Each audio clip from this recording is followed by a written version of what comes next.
fall of 2012, Hurricane Sandy formed, ravaged the Caribbean, and powered through the mid-Atlantic, bringing high wind, coastal flooding. You can see it swirling right over my shoulder here, what's being called a superstorm tonight. Anyone who says this is a fluke and it won't happen again is denying reality. This is the new reality. This is the new normal.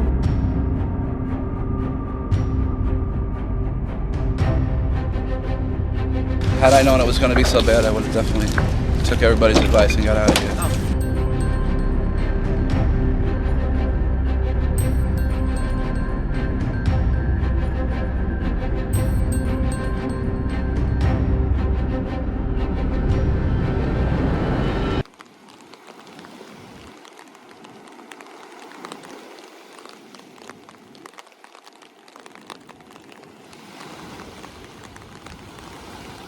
Why did I stay in Long Beach after Hurricane Sandy is a little twofold for me.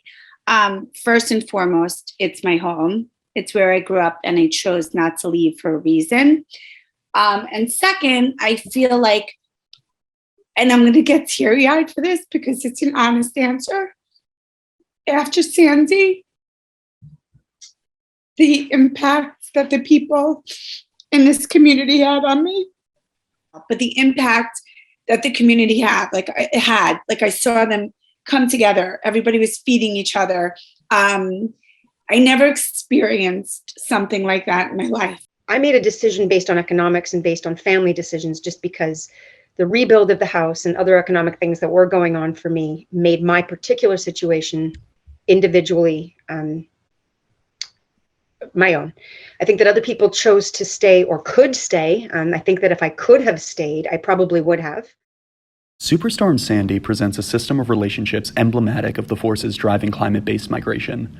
Implicated in this system are three major parties: local government, private insurers, and homeowners.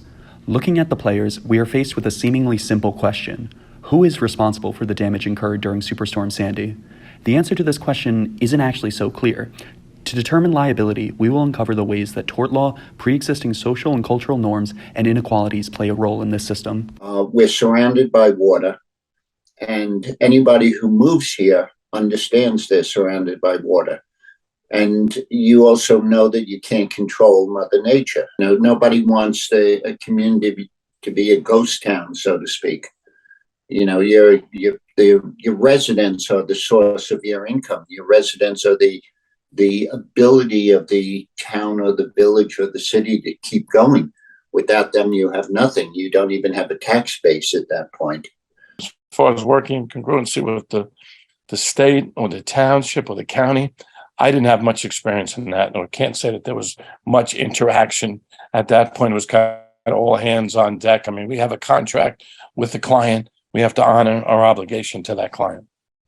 And those obligations are spelled out in the policy. There's been many changes. They've rezoned many times. The area, especially Long Island, being a coastal risk, has been rezoned. Unfortunately, it's become very expensive for many people in flood areas.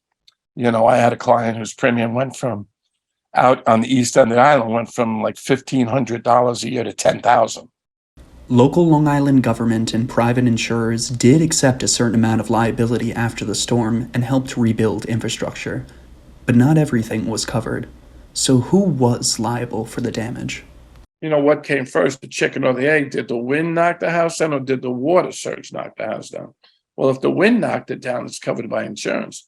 If the water took it out, it's not covered by insurance. Even having an insurance person come was difficult to negotiate. There was a lot of language used that didn't really support a rebuild for my particular house. Most companies now don't write guaranteed replacement contracts because the word guaranteed replacement is a scary word. It doesn't limit your liability when you're an insurance company. You build on a barrier island, you have to expect that.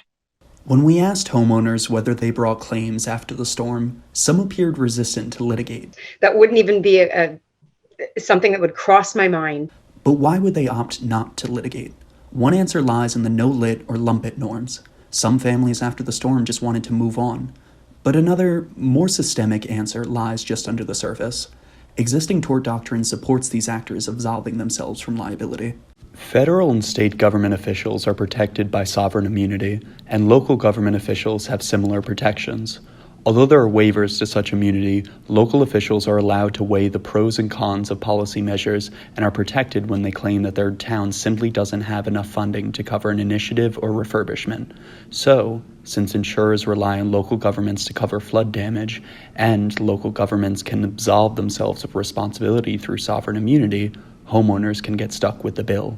Even if local governments and private insurers accept partial responsibility for the damage, they have and will continue to enjoy tremendous leeway to shift culpability.